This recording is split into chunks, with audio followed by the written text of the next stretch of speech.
Hey everybody, welcome to Real Mental Health with Dr. Mike Ma. Still working on that title. Let's see if it sticks. Jeff, how you doing, man? I'm good, man. Thanks for having me here today again. Yes, of course. So for people that are first watching our podcast, this is episode 2. Let me give you a little bit of an introduction. My name is Dr. Mike Ma. I'm a board-certified psychiatrist. This is Jeff. So full disclosure, me and Jeff have been best friends since you're what, 5 years old? 5 years old. Jeff has just started a whole new media empire. Is it too early to call it an empire? It's maybe a little too early, but we're getting there. Let's start with agency. Agency works, yeah. So we decided, hey, there's a bunch of mental health crises going on in the world today. Well, I don't think that's our opinion. I think that's a fact. And we figured let's put some information out there for the audience. Yeah. Episode 1, we gave kind of a general overview of mental health. A lot of people had questions about anxiety disorders. So we figured today we'll talk about anxiety disorders. We'll talk about trauma. We'll probably, thread in some self-esteem talk, which the audience will probably find that that'll be a common thread in a lot of our podcasts, being that it's like a great interest of mine. And we'll kind of go from there and we'll see what else we get to today. Yeah. I was really surprised at the amount of people that we had, like, that you have responding, asking you questions all the time and all that kind of stuff. So I think, this is a good thing. We're doing this. Hopefully we get a lot of value out to the people watching. And if you ever have any questions, leave comments on YouTube, Instagram, wherever else. Ask questions. Tell us what you like. Tell us what you didn't like. And we will keep on improving, formulating new fun ways to bring you valuable information. Let us know what you want to hear. So let me first start by addressing like one of the biggest questions people are asking, right? A lot of people are curious about like the psychiatric medications that are prescribed for anxiety. Yeah. A lot of patients are on these medications. They have questions. So let me give just a brief outline as far as how I evaluate for anxiety disorders, what sort of medication regimens do I use. It might be kind of a little nitty gritty and using medication names and dosages and all that, but the people want to hear about it. So let's kind of like dive in there. Are you cool with that? Yeah, that's perfect. I had questions about that too. What are the differences between certain medications? Why would someone go with one over the other? Things like that. Yeah. So someone comes to my office. Again, if you guys listen to the first podcast, usually people end up at a psychiatrist after they've had a talk therapist. They put the behavioral stuff in play. They get that insight. They work on talk therapy. It's not effective enough. They come see me. Mm-hmm. So how do I evaluate for anxiety disorder and how to treat? So, the first thing we do is differentiate between like the healthy anxiety and the clinical anxiety, because the last thing we want to do is treat healthy anxiety. Yeah. Let's do a case example, for instance, right? John Smith shows up to me. His therapist sent him up. He's been diagnosed with like generalized anxiety disorder with obsessive compulsive features. Okay. So what is generalized anxiety disorder? That was my question. Yeah. So basically, I'm worrying about most things most of the time. And not only am I spending a lot of significant time worrying, it's having a negative impact on me physically, usually. Now, what are some of these physical symptoms of anxiety? People can be fatigued. People can have panic attacks. People can get headaches. People can get migraines. People can have gastrointestinal issues, irritable bowel syndrome, IBS. Often it can be a symptom of some sort of anxiety disorder. So people come in, the first thing we do is make sure that they actually have a clinical anxiety disorder. Now, John Smith, for instance, comes in. Doc, I'm worrying about most of the things most of the time, right? I locked my car. Have I paid that bill? Are things going right in my relationship? Am I saving enough money? Whatever, right? They're worrying about most things most of the time, and they will get obsessive. In this case, they'll get obsessive about it. They're spending too much time worrying about it, forsaking their normal lives. Exactly. Yeah. And one of the questions I often ask them is, what percentage of the time when you're not actively distracted or actively engaged in a task, what percentage of that time is spent worrying, right? Well, how many people nowadays even have, so you're talking about how much time do you spend worrying when you're not distracted or like actively doing something? Yeah. AKA most people never have that time anyways, because we're always looking at our smartphones, distracting ourselves somehow, right? Exactly. So how do you even, I mean, are these people, does anyone even ever get a chance to answer that question honestly? Yeah, well, or accurately? It's funny you say that, because when I ask them that question, the answer is usually, well, doc, I don't have any of that time. Yeah. And more concerning is, doc, I'm avoiding that time. Some people are actively avoiding having time to think. Now, I tell them one of our goals is the time that you have just alone with your own thoughts is some of your most productive and favorite time. That time to really kind of check in with yourself, to think creatively, to consult with yourself. But I would say like over 90% of the patients that I ask this question, one, doc, I don't even have time to think to myself. And two, I actually like don't want that time. I'm actively avoiding it, which is a bit of a red flag for me. I don't find that surprising at all. No. In the least. I mean, people are literally putting their phone on when they're in the shower, listening to music. They're listening to something while they're washing the dishes, driving in their car. Now, here's kind of how I divvy it up. If somebody tells me, hey, doc, when I'm engaged in my task, when I'm distracted, when I'm engaging professionally, socially, whatever, I'm usually feeling pretty good, right? Mm-hmm. When I don't have some sort of task, I'm worrying most of the time. If I'm like doing my like work at home or I'm at the office and this worry is precluding me from maintaining focus and concentration on the task at hand, now we have an intrusive level of anxiety. That we're going to get to a bit later. That's going to usually require a different type of medication. So, wow. Let's say like the most benign. Hey, doc, I'm doing pretty fine when I'm like working and engaged in a task, but you know, on my off time, I'm like constantly worrying. Here we utilize a certain medication perhaps that's not as strong as an SSRI, like a buspirone, for instance. That is for the people that are worrying a lot. It's not intrusive. They're utilizing their mindfulness. They're in therapy, but still, hey, doc, I'm having a lot of worries.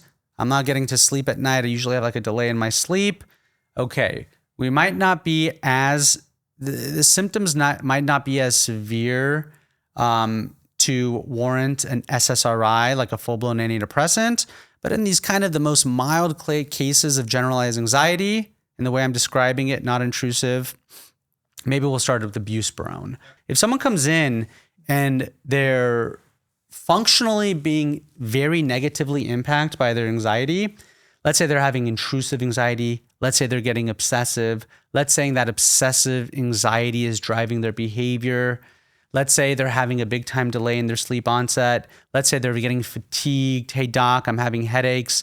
Now, if you're having like a true clinical anxiety disorder that is not this sort of more mild version that we would treat with a medication like buspirone, here we introduce the SSRI medications, your Prozacs, your Lexapros, your Zoloft. Common question I get from patients is dosing. Hey doc, I'm on Prozac 20. What does that mean? Hey doc, my Lexapro's at 15. Why is my neighbor's at 20? So the spiel I usually give is, you know, there's a ton of evidence and data about this. The doses of SSRIs needed to treat mood disorders, dysthymic disorder, which we covered in the first podcast. Dysthymic, for people who haven't listened to the previous podcast yet, is a prolonged state of low-grade depression. Bingo. All right, Jeff, you're paying attention. I was paying attention. I was doing my best, you know. Very good. So we have dysthymic disorders, like Jeff said, some symptoms of depression, extended period of time, not so functionally disabling, but definitely taken off from like the quality of your life.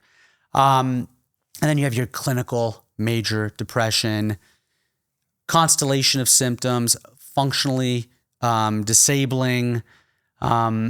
Depressive disorders, you need a lower dose of an SSRI to put those symptoms into remission than your anxiety disorders. Really? Yeah. Interesting. Your low-grade depression, your major depression, low, medium doses, your generalized anxiety disorder with panic, medium doses, and the extreme end of the anxiety spectrum, your obsessive compulsive disorder, different eating disorders, those require high doses of SSRIs for a longer period of time.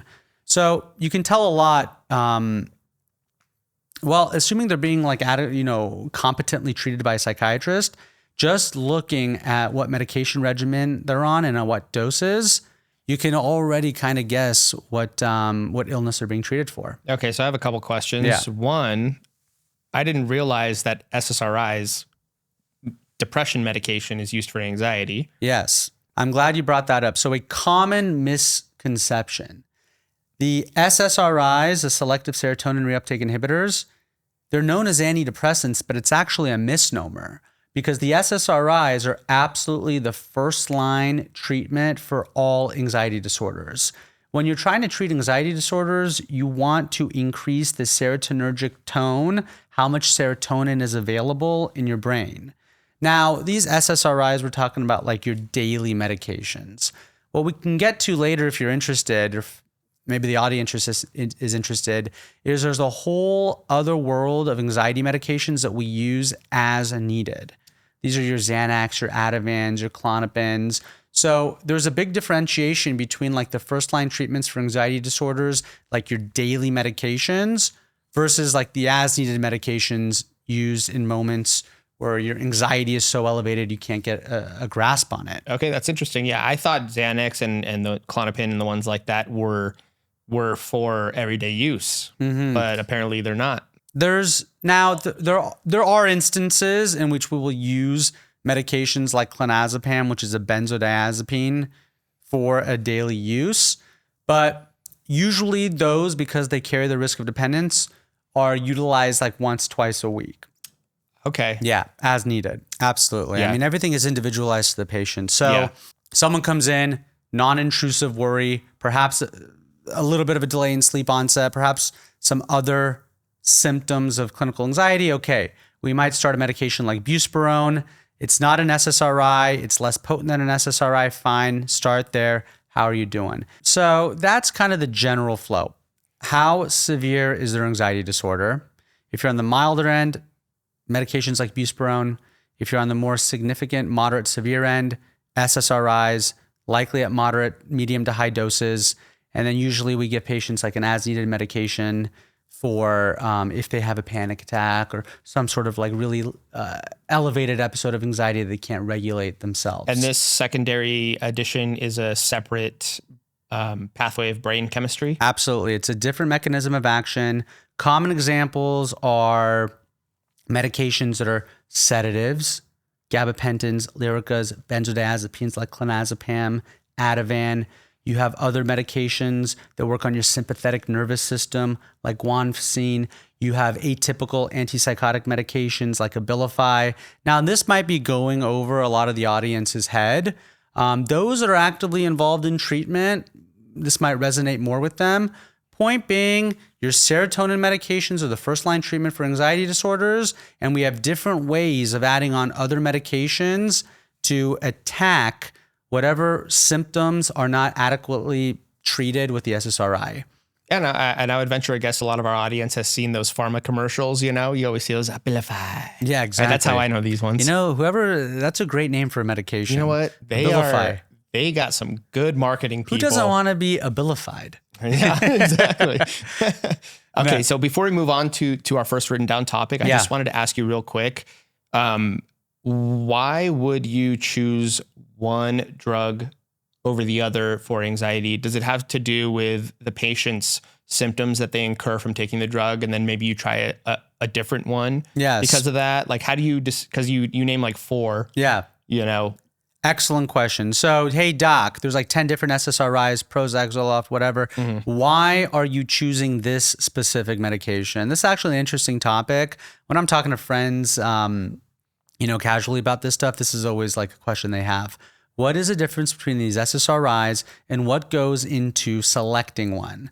Now, this is also a reason someone will get kicked up to a psychiatrist rather than seeing, for instance, like a primary care doctor, right? Yeah. A primary care doctor, I mean, they do great work. A lot of the people that refer to me are primary care doctors, but they're not necessarily, and it's not their job to be super educated as far as like the nuanced differences of these SSRIs. Can you maybe pick 2 separate SSRIs as an example, state the pros and cons of each and why you might transfer a patient over from one to the other? This is like an example. Absolutely. So let's talk about like the oldest SSRI, Prozac. The generic name is fluoxetine. We've all heard of that one. So what are the pros and cons of Prozac? One, Prozac lasts in your system a very long time. The half-life is very long, which means it might take a little bit longer to really kick in. But if you miss a dose, the levels of the medication in your blood are not going to drop precipitously, which means that if you miss a dose, you're not going to feel withdrawals, which for some people is a great plus. And with a lot of people, well, not many, a fraction of people, it's not necessarily the best option for them. And there's reasons why. We won't get into that right now. So Prozac, it's the most activating of the SSRIs, which means it switches people on. Now, it doesn't switch people on in sort of like a caffeine way or a stimulant way like an Adderall or a Vyvanse. It switches people on in like this serotonergic way. How does that feel separate from a stimulant sort of? I'll tell you. So now here we're in a bit more of a casual setting, sure. Although I do ask this question for my patients, but I just want to know what to ask my drug dealer later. Yeah. So speaking of which, now I ask patients, have you ever taken any sort of like psilocybin? Psilocybin works with your serotonin system amongst others. But if any of my patients have tried psilocybin mushrooms, I'm like, well, have you ever noticed that you're feeling more alert, more aroused, more activated when you're under the effects of this like serotonin agent, like this psilocybin magic mushroom? Now, the last time you took psilocybin mushrooms, did you feel sedated? Did you feel activated? Did you feel alert? How did it make you feel as far as like arousal and alertness? So patients that are coming to me with fatigue, hey doc, I'm tired, whether that's from like generalized anxiety, clinical depression, or anything else, Prozac, it's activating. You take it in the morning. It lasts in your bloodstream a while. Now, a lot of the traditional antidepressants, their half-life is 24 hours. Okay. What does that mean? That means after 24 hours after your last dose, the level of the medication in your bloodstream has dropped by half. So as you can imagine, that if you miss one dose and you're sensitive to withdrawal effects, you can experience withdrawals even after missing one dose. A lot of people tell me, hey, doc, it's very inconvenient for my life to feel like I have to carry this medication with me everywhere I go. If I'm traveling, if I miss a dose, it doesn't feel good. It feels like I am somewhat imprisoned by having to take this medication every single day. Okay, I can see that. Prozac is a great option for patients that might miss a dose here or there, that are sensitive to withdrawal symptoms of SSRIs. It's forgiving. You take it once a day, every single day in the morning like the other SSRIs. But if you happen to miss a dose, not a big deal. Okay, and then what if and then what's the other one where if they're cool with it and cool with keeping track of themselves every day and all that, then what's the other? I will tell you that option? in a moment. Let me tell you the drawbacks of Prozac. Okay. Because it's an activating SSRI, you have to take it in the morning. Some people report overactivation side effects. They might get tremors. They might have insomnia. They might feel too alert. It's hard to wind down at night. So, oh wow, it's the other side of that coin. It's okay, the most so activating. It is very affecting then. I mean, if you're getting tremors and you can't fall asleep at night and stuff, then that's quite strong. Now, I will tell you, what percentage of people are experiencing these overactivation side effects of Prozac? Maybe 2 to 5%. Okay. Rare. It's all about, with Prozac, because of these overactivation side effects, you start low, you go slow, and you alert the patients as to this potential side effect. You know, the last thing you want to do, because, you know, Prozac is so robustly effective in treating anxiety disorders, but the last thing you want to do is give someone that's anxious a medication that might overactivate them without alerting them of the potential side effects. Now, here we have Prozac. Long half-life, forgiving, you miss a dose, fine. Oldest SSRI, tons of evidence behind it. Might be my favorite SSRI. Activating, if you're feeling a little fatigued, all good. This will perk you up a bit. Once in the morning, done. Now, the other end of that spectrum might be a medication like Paxil. Paxil is somewhat sedating. You have to take it at night. I rarely use this medication. I'll tell you, if people are interested in why I'm not a big fan of Paxil, they can ask me in the comments. But that is on the other end of the spectrum. It's not activating, short half-life. So, if people are having insomnia and you want to parlay the sedating effects of Paxil into try to helping them sleep at night, okay. I literally can't remember the last time I started a Paxil, but just to highlight the differences between a SSRI like Paxil that might be sedating versus an SSRI like Prozac that's activating, that's the only reason I'm really bringing Paxil up. Okay, so just to sum it up, as I understand it then, so certain SSRIs have an activating tendency. They'll amp people up throughout the day. They'll turn them on. But there's other people with anxiety that are already too on. They might not need quite that much activation. They might have more trouble sleeping. So maybe a separate SSRI that acts more as a sedative might be good for them. They're both SSRIs. They both treat anxiety.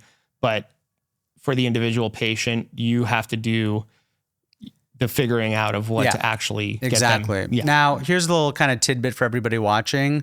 All SSRIs have the same effectiveness in treating anxiety and mood disorders. So they're all just as effective in treating anxiety and mood disorders. So where the nuance comes in is the side effect profile. Tailoring it to your own life. Exactly. Not to mention, if you want to get more nuanced in a patient that's on different medications, some of these medications have interactions with other medications. And this is where that extra layer of being a psychiatrist comes in. Yes. Yeah. I can imagine that's just an entire field in and of itself is managing the reactions between different medications. Yeah. Is it medications even that have nothing to do with mental health, like blood thinners or something like that? Yeah. Without question. Yeah. Now, that's another reason people often get kicked up to me, especially from their primary care doctor. People that are on a variety of different medications for a variety of different reasons, blood pressure, they have some sort of clotting issue, cholesterol, birth control pills, you name it. When people are on multiple different medications and they're worried about interactions between their psychiatric medications and these other medications, that's also an indication for kicking somebody up to see a psychiatrist.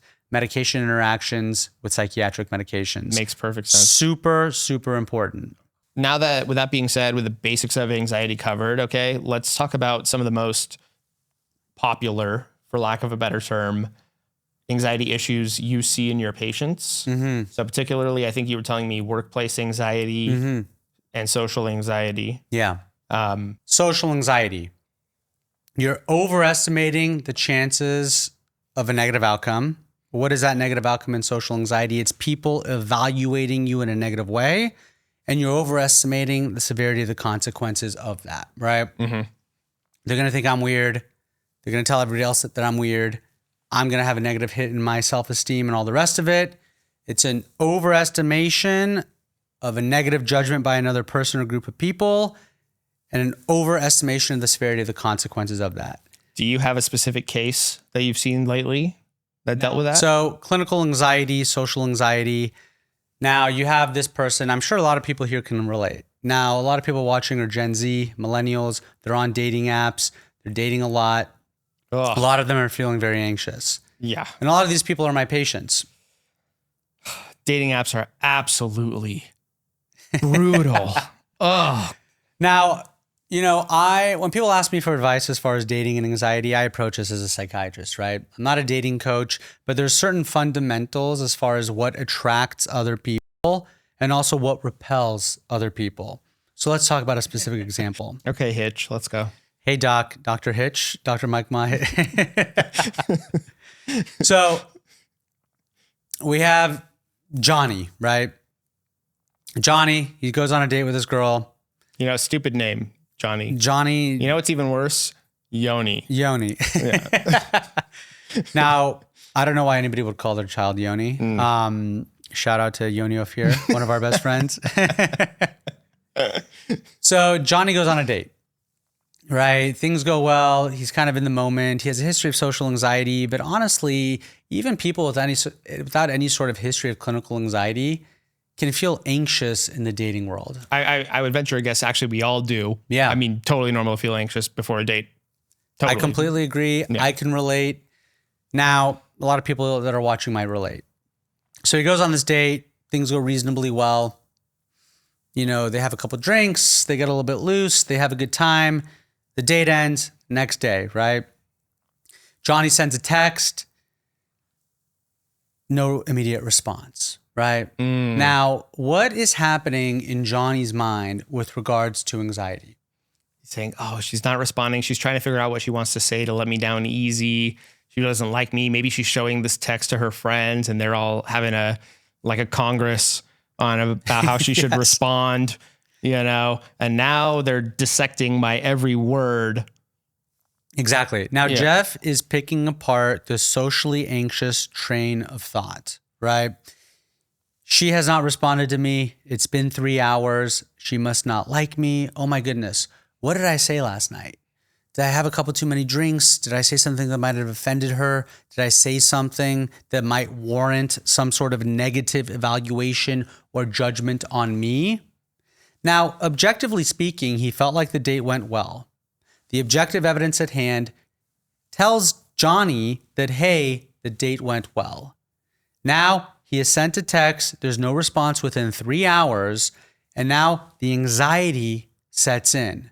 This overestimation that there was some sort of a negative evaluation by his date. Yeah, and we all know, I know we've all been there.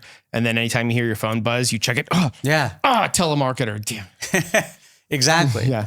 Now, you correctly outlined what are the anxious thoughts that go through his mind, right? What are the worries? Oh my goodness, she doesn't like me. Oh my goodness, I said something wrong. Now, when we feel this rise of anxiety and worry, as we know, that's distressful. Mm-hmm.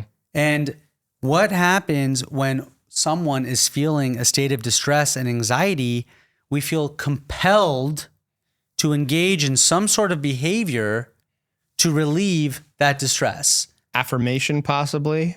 Now, reassurance and getting affirmations is one. Yeah. So Jeff is happily married to a beautiful, lovely woman. She's just as weird as me, which is something we'll get to later. God bless that woman.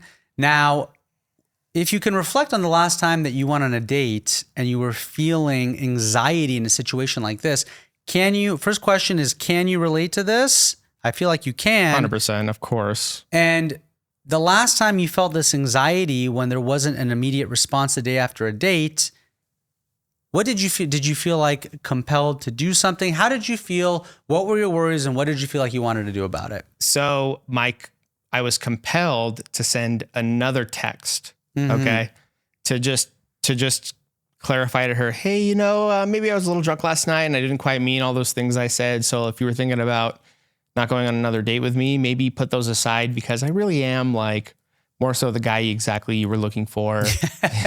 Right? Bingo. Yeah. Bingo. I'm really glad you brought that up. Yeah. So let's, anxiety and compulsive behaviors. Now, one specific example, I'm very glad you brought that up, that you're dead on.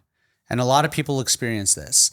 So in a way that we feel compelled to behave to relieve that anxiety that we're feeling, one example that you brought up is called undoing, right? I am anxious and worried that something I said on the date last night might have offended this woman, and now I'm being negatively evaluated and judged because of it. So undoing is one example of compulsive behavior to relieve that anxiety. What is the threat? I said something, I was a little bit too loose, it offended her. How do I undo that? I text her saying, hey, I had a couple too many drinks last night. Sorry if I said anything to offend you.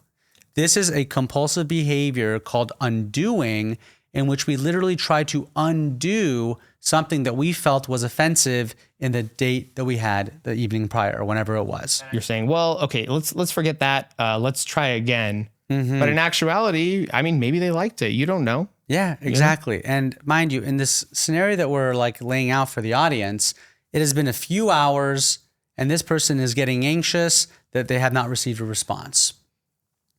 Now, this scenario, this anxious scenario that they're playing in their head is that this woman has not responded to me after 3 hours of my text.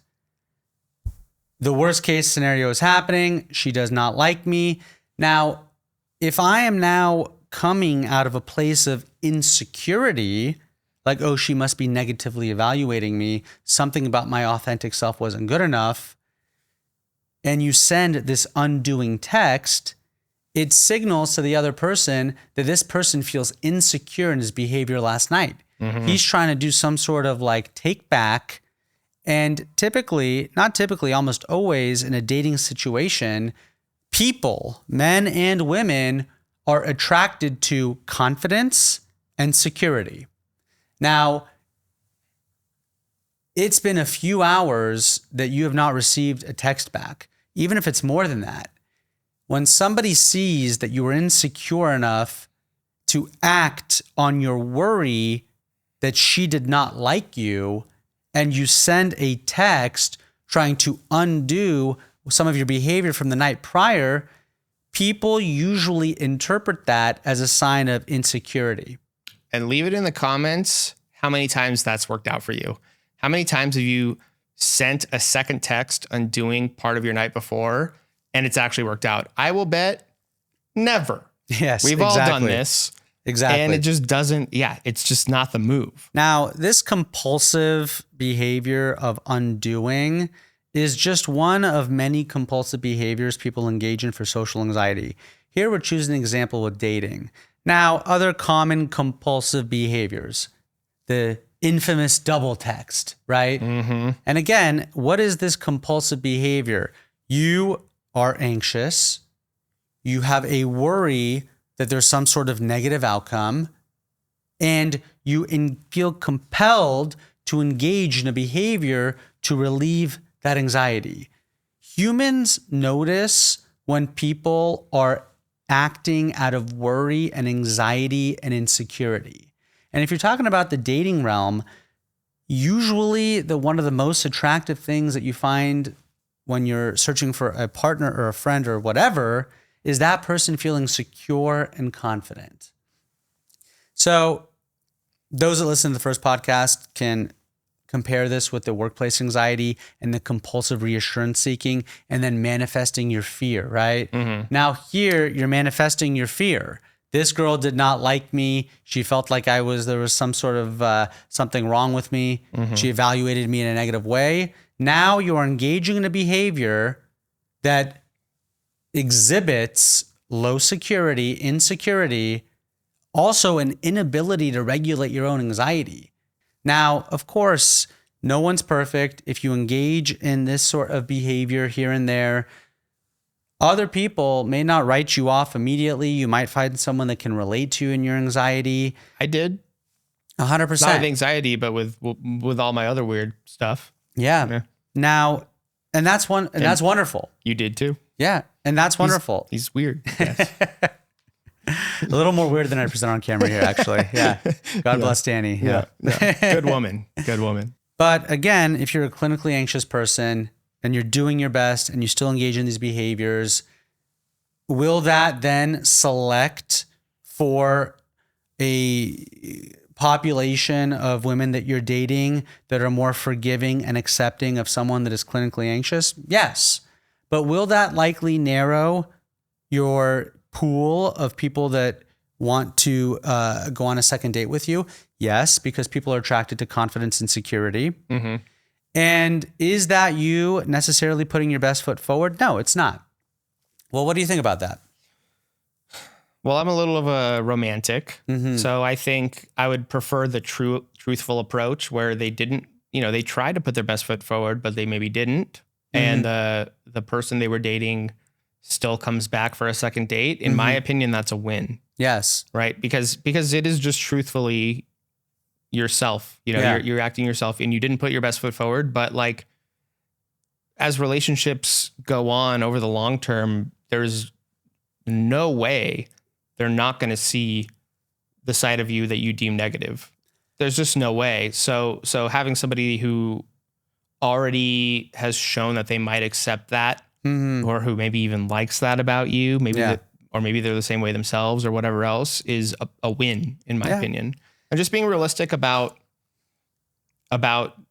dating in general, and dating for someone that's good for you specifically and not good, with concerns to whatever ideal you think is good, society deems is good, or whatever else. Absolutely. And the people that I'm working on this with are here because they view this as a problem and they want to improve on this, and they're asking for advice. So the patients that I'm giving this advice to are the ones that are identifying this anxiety and their compulsive undoing and double texting and the rest of it as a problem. Yeah. So this is the advice I would give. Now, if your stance is, hey, this is me, I want to select for people or women that are accepting of this, and that recognize that I'm anxious and I might act on that anxiety, then wonderful. But my advice that I'm giving specifically now is for those that are considering this a problem, and their goal is to be more secure, and their goal is to better able to regulate their anxiety and better able to not allow that anxiety to drive their behavior. It really all comes back to self-esteem every time. It all comes back to self-esteem. I mean, building healthy self-esteem is going to make you better on dates. Absolutely. I mean, it's going to make you better in every aspect of your life, especially dating and looking for a partner. So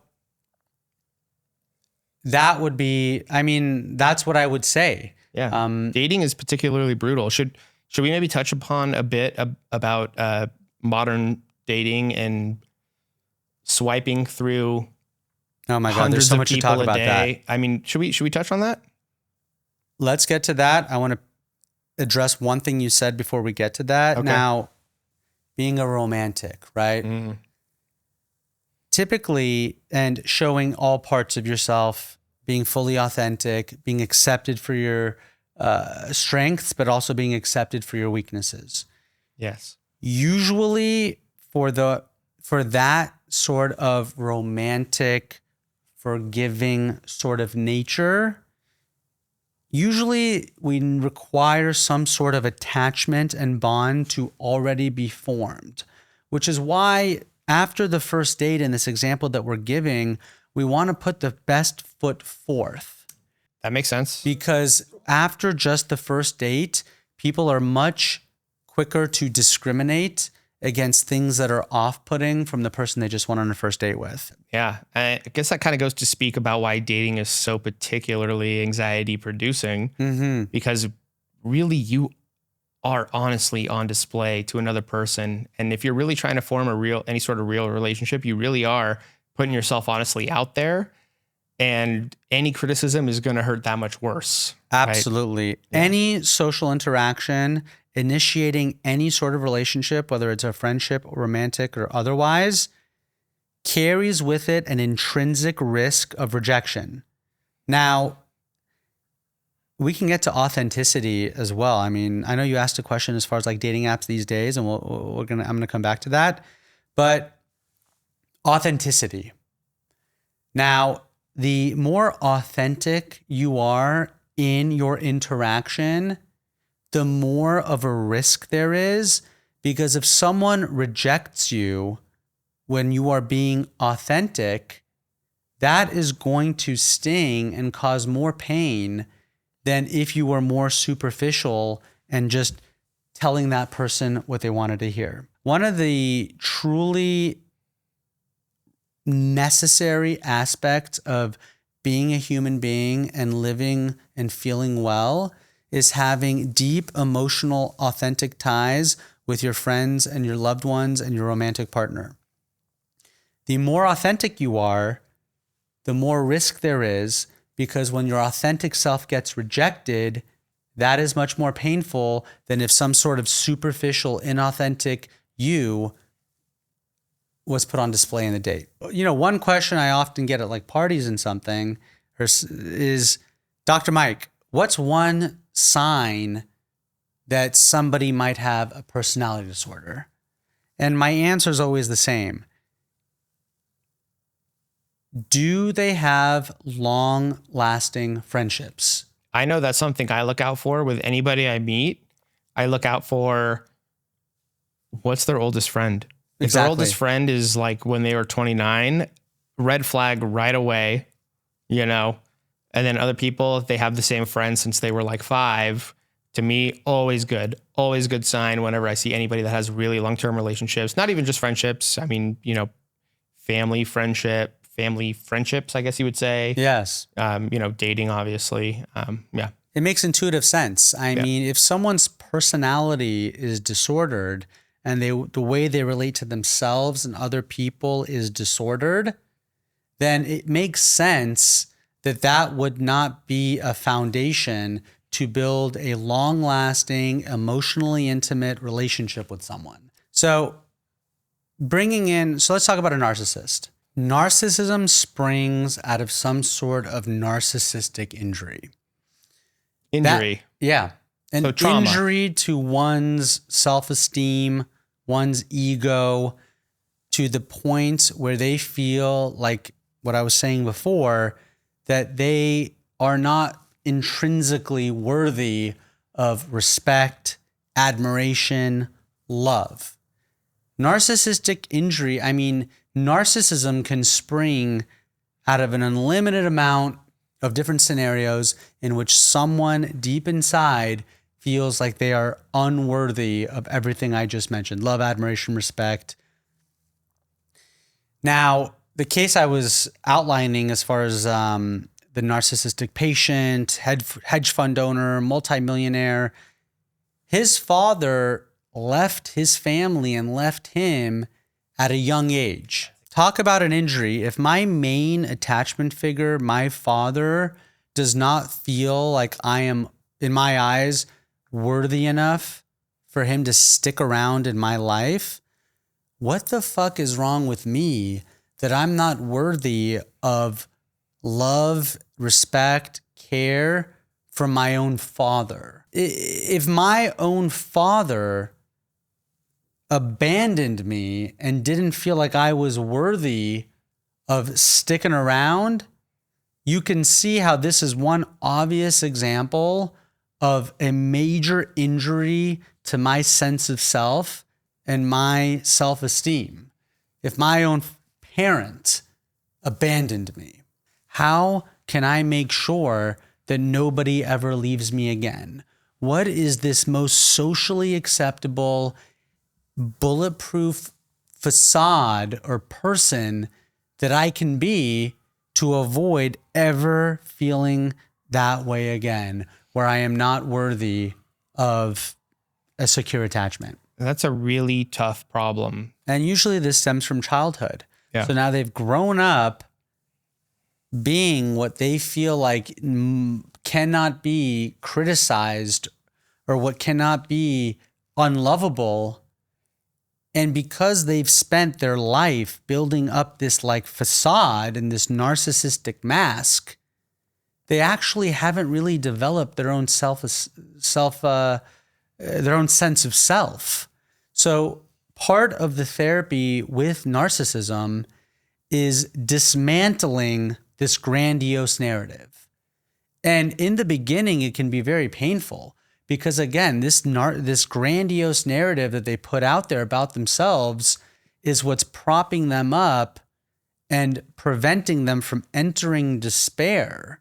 Yeah. So this is an example in which the path to progress is one of pain and discomfort. This is actually a common thread. The path to progress is often one that is painful and distressful, which is why it's difficult for people to make progress, especially when it has to do with their own personality. And I would assume that it really helps having someone of your caliber and credentials to help guide them. I would be much less likely to trust one of my friends or my loved ones or somebody who wasn't as credentialed as yourself. I would be much less likely to take their advice, even though it might be right. But then when you got someone where I come into the office and it's you, well, now I'm willing to, maybe listen, take a little bit of that advice. And that's one of the barriers for narcissists to be treated is, again, implicit in their defense. This grandiosity is that they are a very special person. They belong amongst special people, and that only special people can even comprehend or are good enough or qualified enough to treat them, which is funny you mentioned that. Is, I don't 99% of the time, I don't take patients on for therapy. I refer them out. Take patients what? For therapy, as far as me being their therapist. Just talking therapy. 99, yeah. Typically, I see people for half an hour once every like 4 to 8 weeks. Interestingly enough, now this is anecdotal evidence based on me and my practice.